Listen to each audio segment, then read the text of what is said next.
CH6 कुछ राज सोहम ने सबको देखते हुए कहा, बॉस ने अपनी न्यूयॉर्क की टिकट करवाने को कहा है 5 दिनों के लिए, बॉस की अर्ली मॉर्निंग फ्लाइट है। उनमें से एक दोस्त का नाम अर्पित था। उसने कहा, तो क्या हो गया, तेरे बॉस की शादी हुई है अभी अभी, हनीमून पर जा रहा होगा। निमित भी उसका साथ देते हुए बोला, हाँ यही होगा, इसमें क्या बड़ी बात है। तभी सोहम ने बोला, सिंगल टिकट है। ये सुनकर सबको झटका लगा।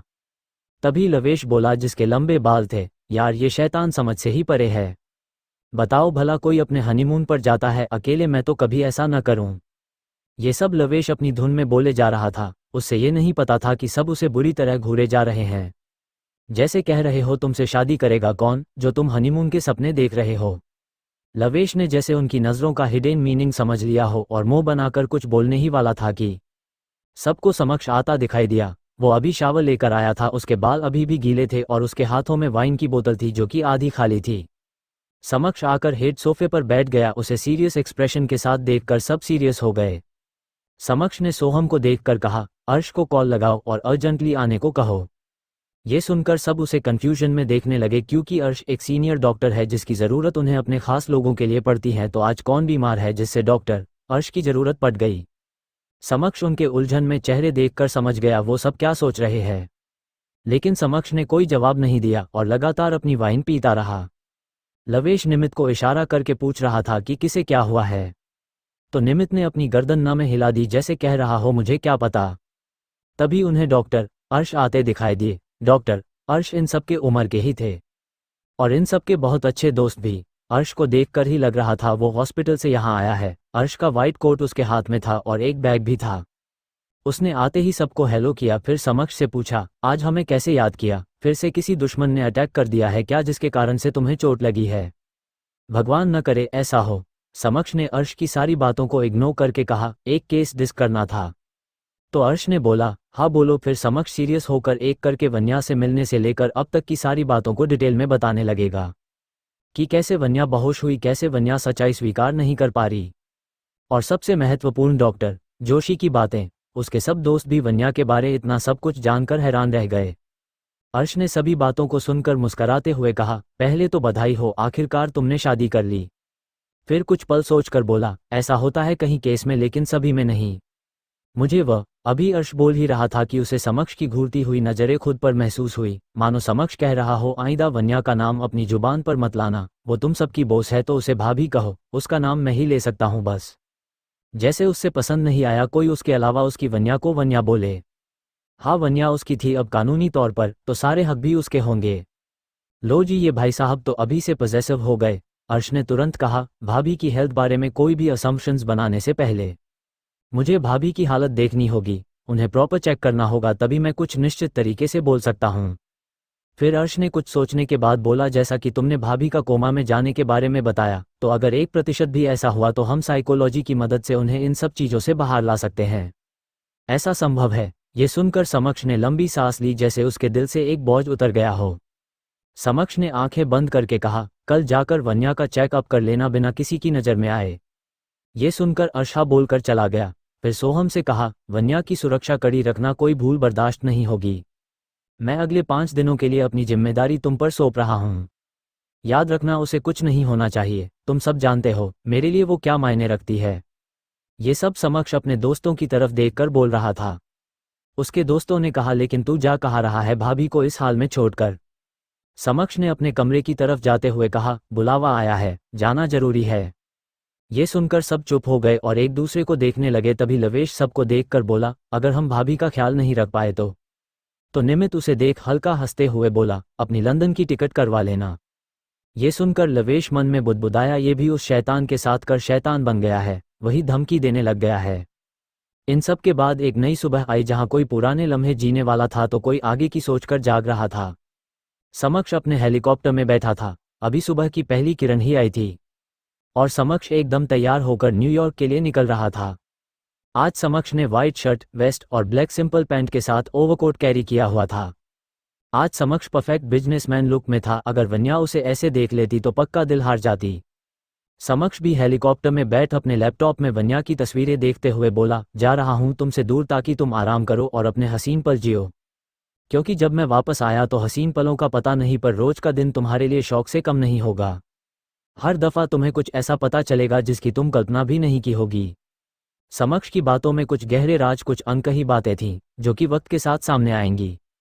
अब देखना ये होगा क्या वन्या सच जाने के बाद रह पाएगी इस शादी में, या किस्मत रचेगी कोई नया खेल। CH7 कुछ दर्द भरे पाल।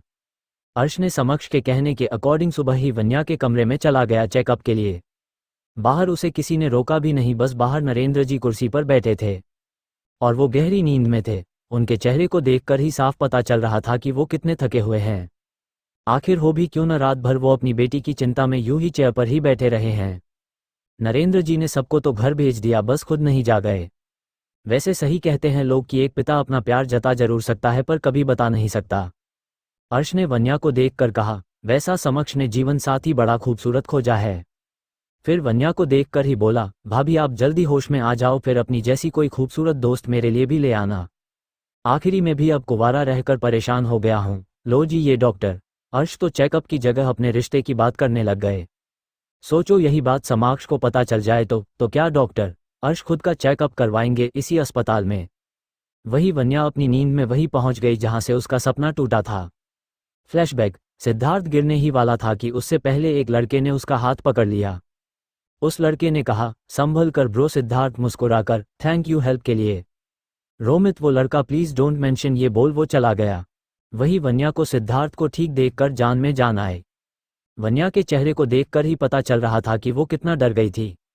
सिद्धार्थ उसे ऐसे देखकर उसके पास आया और उसके हाथ पकड़कर बोला, मैं ठीक हूँ वन्या, देखो मुझे कुछ नहीं हुआ।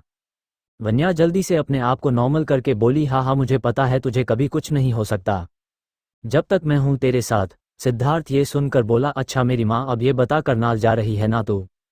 करनाल जाने का नाम सुनकर वन्या की हंसी गायब होगी और उसके चेहरे पर उदासी छा गई। सिद्धार्थ ने भी उसका ये एक्सप्रेशन नोटिस कर लिया और उसने सीरियस होकर कहा, तू इस बार बात नहीं टाल सकती, तुझे वहां जाना ही होगा। और मैं बहुत सीरियस हूँ, कोई मजाक नहीं कर रहा हूँ। ये सब सुन वन्या अपने इमोशंस कंट्रोल करके कहा, अरे मैं भूल गई, कृति का प्रैक्टिकल है, उसे नर्वसनेस हो रही होगी, मैं जाती हूँ, तू भी जा, हॉस्पिटल का टाइम हो गया। ये कहकर वन्या भाग गई। वही सिद्धार्थ वन्या वन्या करता रहा पर वन्या एक बार भी नहीं रुकी। फिर सिद्धार्थ खुद से बोला, इस बार तुझे उनका सामना करने से कोई नहीं रोक सकता, मैं खुद तुझे वहां लेकर जाऊंगा, be ready. Flashback over. New York में वही बूढ़ा आदमी डाइनिंग हॉल में बैठकर खाना खा रहा था। तभी वो अधेड़ आदमी फिर से आया और कहा, बॉस छोटे साहब आपसे मिलने आ रहे हैं। तो वो बूढ़ा आदमी उस आदमी को देखकर बोला, लखन तो जाओ, स्वागत की तैयारी करो, इस गद्दी का राजा शादी करके लौट रहा है, अब इस खेल को खेलने में और भी मजा आएगा। तो लखन गर्दन झुकाकर चला गया। वही समक्ष अभी अपने हेलीकॉप्टर से बाहर आया था और तभी उसके फोन पर अर्श का कॉल आया। समक्ष ने फोन उठाते ही कहा, वन्या कैसी है। अर्श को ये सुनकर हैरानी हुई, जो इंसान अपने भाई जैसे दोस्तों का हाल चाल साल में भी एक बार नहीं पूछता था, आज उसे अपनी बीवी का ख्याल हर पल रहने लग गया है। ये तो घोर कलयुग है और दोस्तों के साथ ना इंसाफी भी। अर्श के इन ख्याली पुलावों को ब्रेक तब लगा जब उसे समक्ष की गुस्से भरी आवाज सुनाई दी, जो कह रहा था, कहाँ मर गए हो, जवाब क्यों नहीं दे रहे हो। तब अर्श ने कहा, सॉरी वो नेटवर्क चला गया था, झूठे डॉक्टर साहब। फिर तुरंत बात बदलकर अर्श बोला, हाँ मैं ये कह रहा था कि वन्या की जांच करने के बाद पता चला है, भाभी अपने सपनों में चली गई है। जहां तक मुझे लगता है जब उनको सच्चाई पता चलेगी वो खुद ही किसी शौक के कारण से नींद से बाहर आ जाएगी। ये सुनकर समक्ष ने कॉल कट कर दिया, लेकिन अर्श को इस बात का पता नहीं चला। वो अपनी ही धुन में बोला, यार वैसे भाभी है तो बड़ी खूब। इसे आगे कुछ कह पाता, अर्श का फोन बज गया। फोन अर्श के बिल्कुल कान के पास था, बजने से एकदम वाइब्रेट हुआ और डर से अर्श ने फोन छोड़ दिया। और ये भाई साहब अपना रिश्ता करवाना चाहते हैं जिनसे अपना फोन नहीं संभलता। वही समक्ष के पास उसका बॉडीगार्ड आया जो दिखने में हट्टा कटा था। ये समक्ष का सबसे खास बॉडीगार्ड था जिसका नाम था काली, और क्यों ये खास था ये आपको आगे पता चलेगा। और उसने नज़र झुकाकर कुछ कहा तो समक्ष ने जवाब देते हुए कहा, पहले मेरे विला चलो, मैं बाद में उनसे मिलूंगा। वही वन्या के चेहरे पर दर्द की लकीरें खिंच गई। फ्लैशबैक, रात हॉस्टल का सीन। वन्या आज की हुई सारी बातों को सोच रही थी। उससे ये समझ नहीं आ रहा था उसे उसके शहर लौटा जाना चाहिए या नहीं। ये हाल की इतना मुश्किल नहीं था, पर कहते हैं न, जिस शहर से आपकी बुरी और अच्छी यादें दोनों जुड़ी हो वहाँ बुरी यादें भारी पड़ जाती हैं। यही वन्या के साथ हो रहा था। वो वहाँ जाना चाहती थी, अपने माँ बाप के पास जाना चाहती थी, उनसे मिलना चाहती थी, उन्हें गले लगाना चाहती थी, और सबसे बड़ी बात वो उन दोस्तों से मिलना चाहती थी जो उसकी जिंदगी थे। वन्या को चंडीगढ़ आए 1.5 साल हो गया था। इस दौरान ना वो घर वालों से मिली थी ना दोस्तों से, बस अपने आप को एक ऐसी जगह गुम कर दिया था जहां ना तो किसी की आवाज़ पहुंच सकती थी ना कोई अपना। वन्या इन्हीं ख्यालों में गुम थी कि तभी उसके फ़ोन ने उसका ध्यान खींच लिया, जो कि बहुत देर से बजे जा रहा था और न जाने कितनी बार बजे कर बंद हो गया था।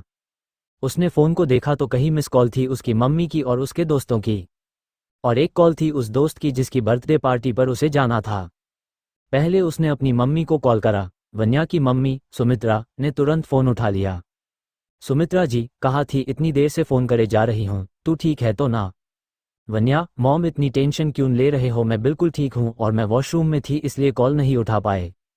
सुमित्रा जी, तू कल आ रही है ना? इस बार कोई बहाना नहीं सुनूंगी मैं, तू इस बार नहीं आई ना तो मैं वहाँ आ जाऊंगी तुझे लेने।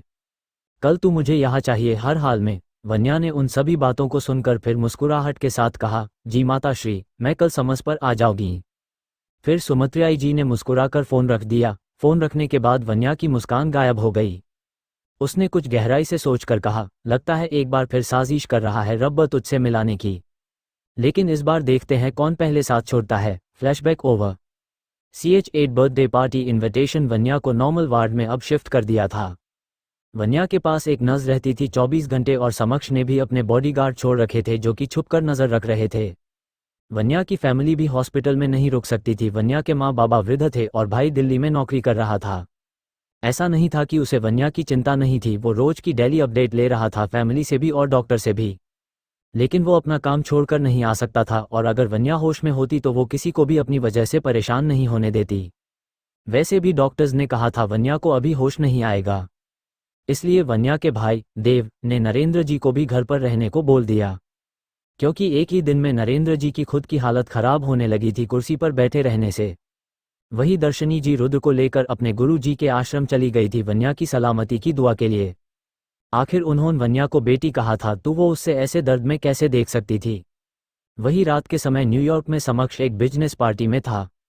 ये बिजनेस पार्टी एक क्लब में थी, लाउड म्यूजिक और ड्रिंक्स के साथ डांस भी चल रहा था। समक्ष एक कोने में बैठकर ड्रिंक और स्मोक कर रहा था। वो एक ऐसी जगह बैठा था जहां वो किसी को नजर नहीं आ रहा था। वैसे भी उस क्लब में बहुत अंधेरा था, फिर भी लोगों की नज़र समक्ष पर आसानी से चली जाती, क्योंकि सबको अपने बीच एक स्ट्रॉन्ग पर्सनालिटी के मौजूद होने का एहसास हो रहा था। वैसे समक्ष को बिजनेस पार्टीज पसंद नहीं थी, उसे बिजनेस पार्टीज में टाइम वेस्ट करने की जगह वॉलीबॉल खेलना पसंद था या स्विमिंग करना। वैसे भी समक्ष को इन दोनों पसंदीदा कामों के लिए टाइम ही नहीं मिलता था। समक्ष अपने काम में ही इतना व्यस्त रहता था कि एक सामान्य जीवन जीना भूल ही गया था। ये बात सिर्फ समक्ष के करीबी ही जानते हैं। तभी उसी क्लब के मालिक की बेटी, जो कि इसी पार्टी में मौजूद थी और काफ़ी टाइम से उसकी नज़र समक्ष और उसकी बॉडी पर थी, वो समक्ष के साथ आकर बिल्कुल उससे चिपक कर बैठ गई और समक्ष की बॉडी पर हर जगह टच करने लगी। समक्ष एक हाथ से स्मोकिंग करते हुए दूसरे हाथ से उस लड़की का हाथ पकड़ लिया। वो लड़की अपना दूसरे हाथ से समक्ष का हाथ पकड़ हल्का हंसकर बोली, ऐसे मजबूत हाथ आजकल मिलते कहाँ हैं? मैं भी नशे में हूँ और तुम भी क्यों न कुछ नशे में कर लिया जाए, क्या कहते हो? ये कहते हुए वो अपनी बॉडी को रिवील को कर रही थी। वैसे ही उसने बहुत शॉर्ट ड्रेस पहनी हुई थी। फिर उस लड़की ने समक्ष के होठों के एकदम करीब जाकर कहा, शादी तो तुमने नहीं करी होगी मैं जानती हूँ, और अगर कर भी ली तो तुम्हारी बीवी को कुछ पता नहीं चलेगा। बस एक रात की बात है, तुम्हारी बीवी वहाँ सो रही होगी और तुम मेरे साथ सो जाओ। समक्ष ने अपनी सिगरेट बुझाकर कहा, सही कहा, बस एक रात की बात है। ये कहकर समक्ष ने उस लड़की को गोद में उठा लिया और अपने प्राइवेट कमरे की ओर चला पड़ा। कुछ ही देर में उस कमरे से एक भयानक चीख सुनाई दी। वो चीख इतनी लाउड थी कि लाउड म्यूजिक में भी सबको सुना दे गई। जब सब वहां भागे तो देखा उस लड़की की आंखों से खून निकल रहा था। उसकी आंखों पर कोई केमिकल डाला गया था और एक हाथ भी टूट गया था और लड़की दर्द से रोए जा रही थी। तब तक समक्ष वहां से जा चुका था। जब क्लब के मालिक ने अपनी बेटी को ऐसे हाल में देखा तो अपने अपने बॉडीगार्ड्स को उस लड़के का पता लगाने को कहा जिसने ये सब किया। वही समक्ष अपने कमरे में बैठा वन्या के अस्पताल की लाइव रिकॉर्डिंग देखते हुए बोला, जल्दी होश में आ जाओ प्लीज, मुझसे अब और कंट्रोल नहीं हो रहा है। ये सब समक्ष नशे में बोलते बोलते सो गया। वही वन्या इन सबसे बेखबर अपनी नींद और सपने एंजॉय करी थी, दर्द और खुशी दोनों के साथ। फ्लैशबैक। वन्या ने अब दूसरा नंबर सृष्टि को लगाया, जिसका कल बर्थडे था। दूसरी तरफ से सृष्टि की आवाज आए, सृष्टि हेलो, हाँ बोल वन्या। वन्या, हैप्पी बर्थडे इन एडवांस मेरी जान। सृष्टि ने हंसकर कहा, मेरी जान को एडवांस में धन्यवाद। वन्या या सृष्टि बचपन के दोस्त थे, साथ स्कूल, साथ कॉलेज, पर फिर अपने करियर के लिए उन्हें अलग होना पड़ा। जहां वन्या ने बिजनेस में आना पसंद किया, वहीं सृष्टि ने फैशन डिजाइनिंग को। वन्या, कल तेरी पार्टी कितने बजे और कहाँ है? लोकेशन और टाइम मैसेज कर दे। सृष्टि हैरान होते हुए, कल तू सच में आ रही है? ओह माय गॉड, मैं विश्वास नहीं कर सकती। मुझे ये न्यूज़ पूरी क्लास को बतानी है। Oh god, I am so excited to meet you. Vanya उधर से फीकी मुस्कान के साथ कहती है, सबको मत बता वरना कोई मेरा नाम सुनकर आएगा ही नहीं तेरी पार्टी में। सृष्टि, ओहो ये क्या बकवास कर रही है? देखियो सब बहुत एक्साइटेड होंगे तुझसे मिलने के लिए, खास करके तेरा बीएफएफ, हमेशा के लिए सबसे अच्छा दोस्त। ये नाम सुनते ही ना जाने क्यों वन्या की आंखों से एक आंसू टपक गया और उसने अपने हाथ की मुट्ठी बनाकर अपनी आंखें बंद कर ली। और फिर उसे एक चेहरा दिखा, हंसता मुस्कुराता चेहरा। उसने तुरंत अपनी आंखें खोल ली और कहा, सृष्टि मैं फिर बात करती हूँ, तू लोकेशन भेज दियो याद से, बाय गुड नाइट। वन्या ने फिर हिम्मत करके फ़ोन देखा और गैलरी में जाकर कुछ फ़ोटो देखी। वो ग्रुप फोटोज थी। उस फोटो में उसने एक चेहरे को देखा और उस पर हाथ रखते हुए कहा, कल मुलाकात होगी तुमसे, देखते हैं देखते हो या नजरें चुराते हो। ये सब कहते हुए उसकी आंखों में आंसू भी थे और होठों पर मुस्कान भी।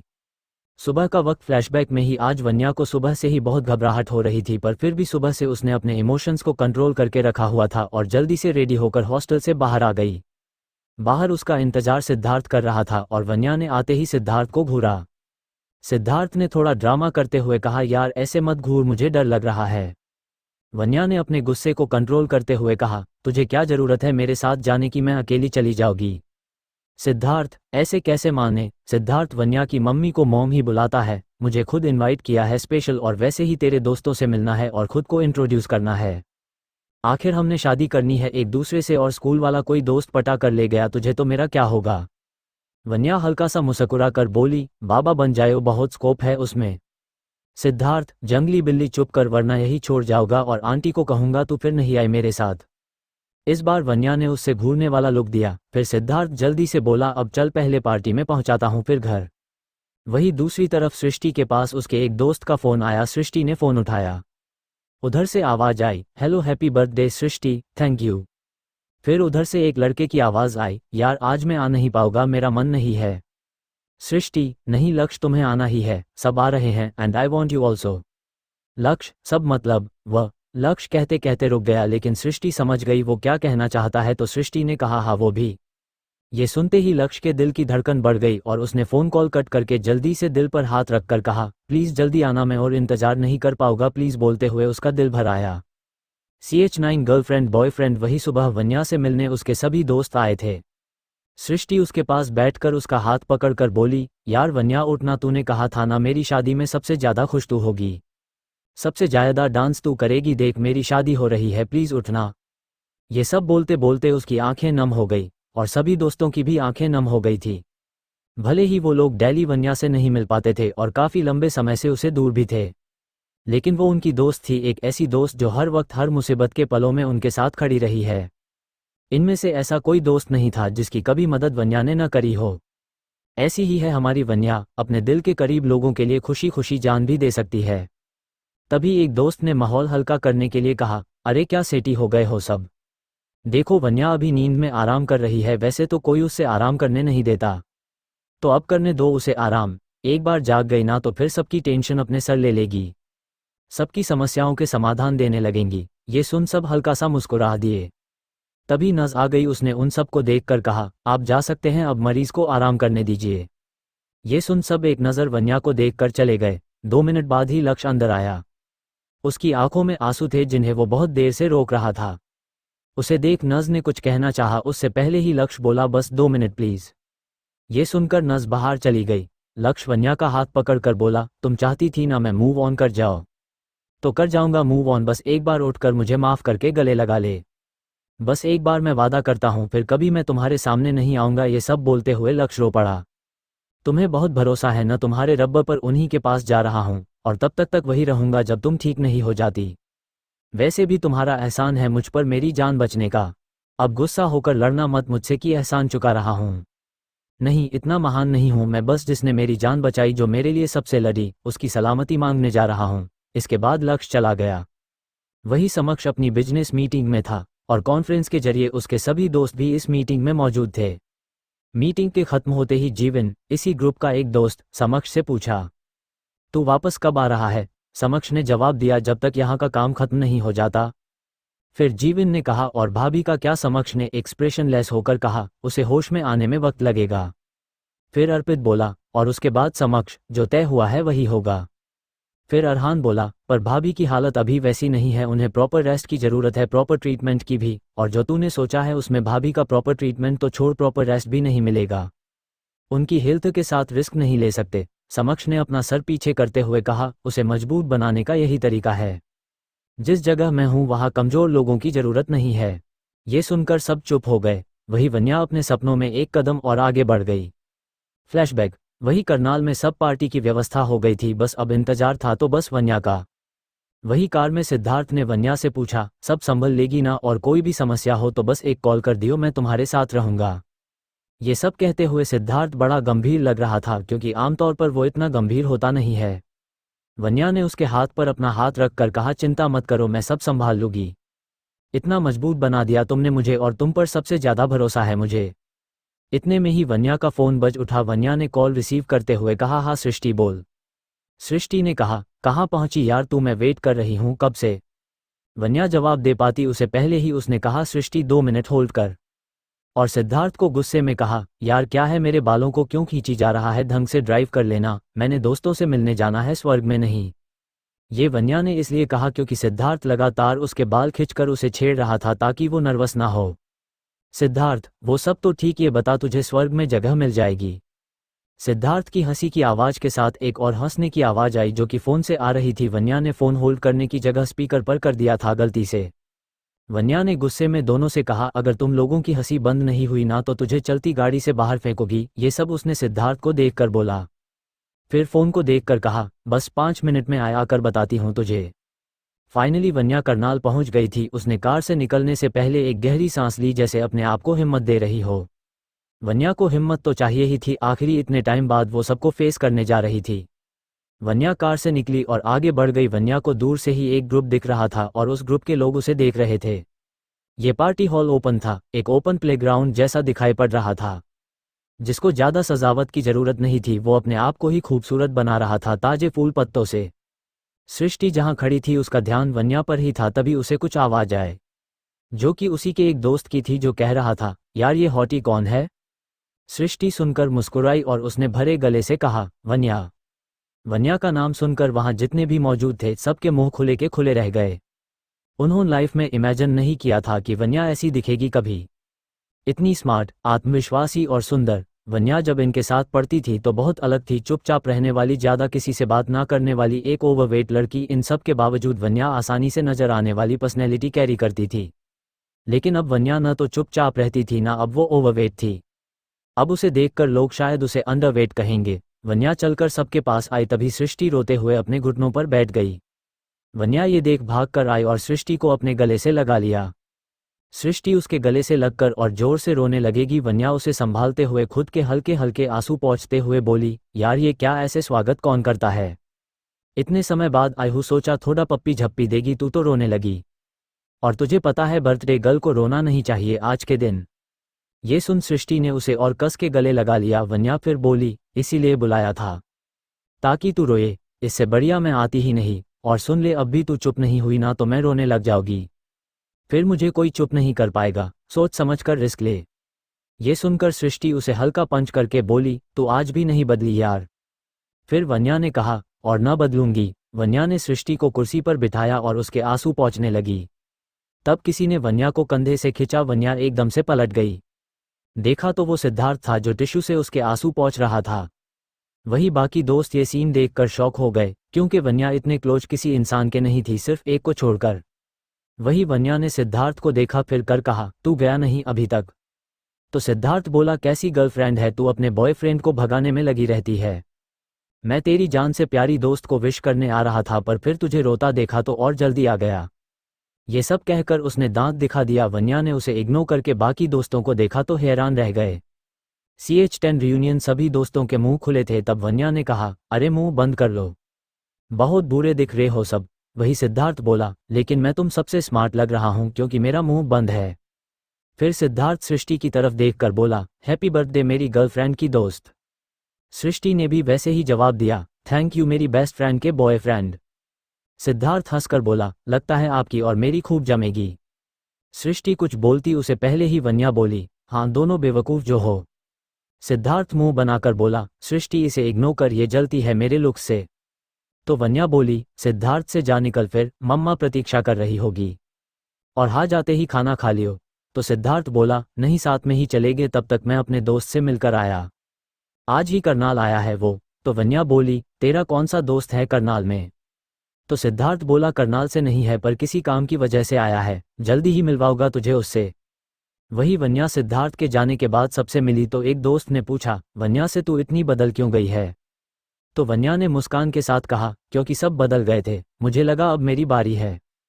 इस बात सब चुप हो गए। वन्या ने फिर माहौल को हल्का करते हुए कहा, तुम सब बताओ कैसे हो, तुम्हारे बाल बच्चे कैसे हैं? सब हंसकर बोले, जैसे तेरे हैं।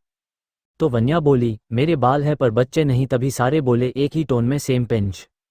ऐसे ही हंसी खुशी का माहौल चलता रहा। ये बर्थडे पार्टी रियूनियन बन गई थी। ऐसा रियूनियन जिसमें कुछ खुश थे सभी से मिलकर तो कुछ जल भून रहे थे। तभी सृष्टि का बर्थडे केक आया। सृष्टि ने कट करने ही वाली थी कि वन्या बोली, 1 मिनट पहल विश तो मांग ले।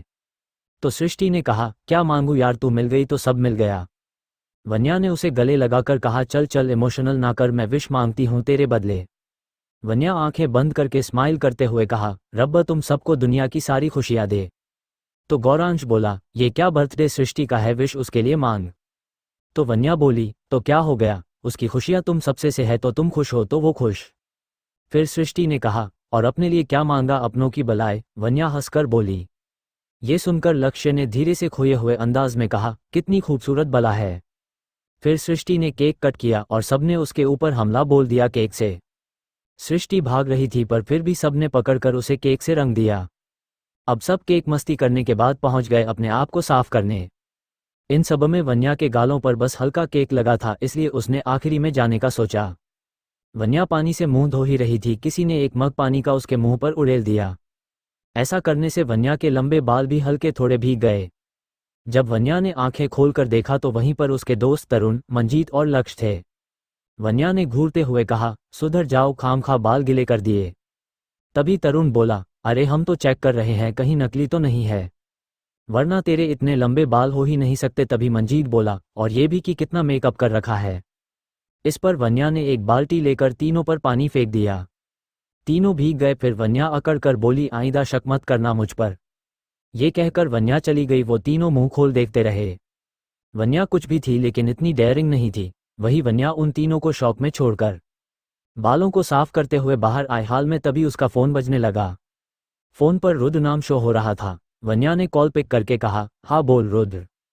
रुद्र सीरियस टोन में लैपटॉप को देखते हुए बोला, तू जहां भी है सिद्धार्थ को लेकर अभी निकल, वो लोग तेरे पीछे आ गए हैं। वही वन्या को रुद्र की एक भी बात सुनाई नहीं दी, क्योंकि उसका फोन मंजीत लेकर भाग गया था और वन्या उसके पीछे भाग रही थी। वही रुद्र हेलो हेलो करता रहा पर कोई फायदा नहीं हुआ। रुद्र गुस्से में टेबल को लात मारते हुए बोला, डैम इट, अब कैसे बचाऊं मैं तुम दोनों को, मेरे पास वक्त बहुत कम है, क्या करूं? फिर कुछ सोचकर बोला, हाँ उसे कॉल करता हूं, वो सही टाइम पर बचा लेगा वन्या और सिद्धार्थ को।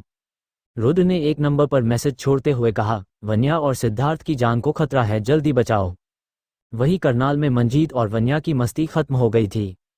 वन्या को आखिरकार अपना फोन मिल गया था। वही वन्या को इतना लाइमलाइट मिलते देख, सबसे इतना बोलते देख कुछ लोगों से बर्दाश्त नहीं हुआ। हेमा, उस ग्रुप की एक लड़की, निराश होकर बोली, यार बस करो ना, कब से वन्या वन्या करे जा रहे हो, भूल गए हो क्या वो कौन थी, कहाँ से थी, क्या किया था उसने?